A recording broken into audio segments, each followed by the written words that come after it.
हटना।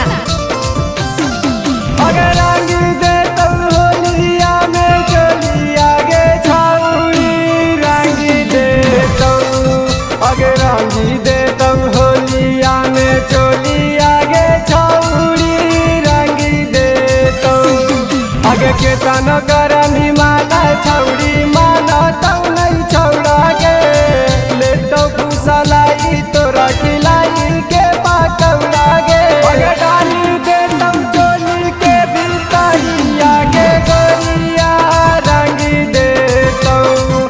अगे रंगी दे तब होलिया में चोली आगे छौड़ी रंगी दे तब।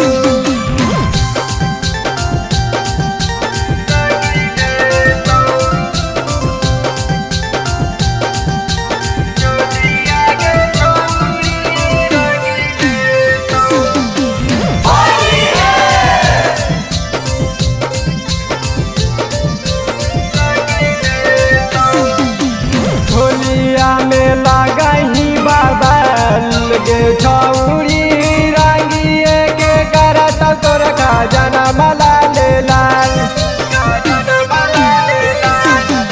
ई होलिया में लागही बाबल गे छौड़ी रंगिए के करत तोर खजाना मला ले लाल। भगमी जदी छौड़ी तू ऐसे छटक के डाली दे तो रंगवा जबरदस्ती पटक के। अरे बुरा नहीं मानी हाथ होलिया में छौड़ी रंगी दे तब।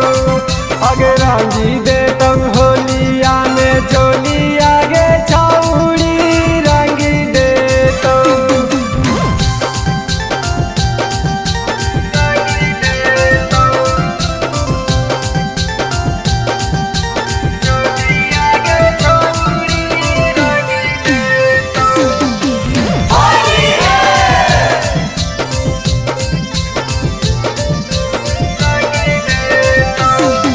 अगे होलिया में छौड़न सभे हकौ माताल गे छौड़ी डाले खातिर रंगवा हकौ पागल।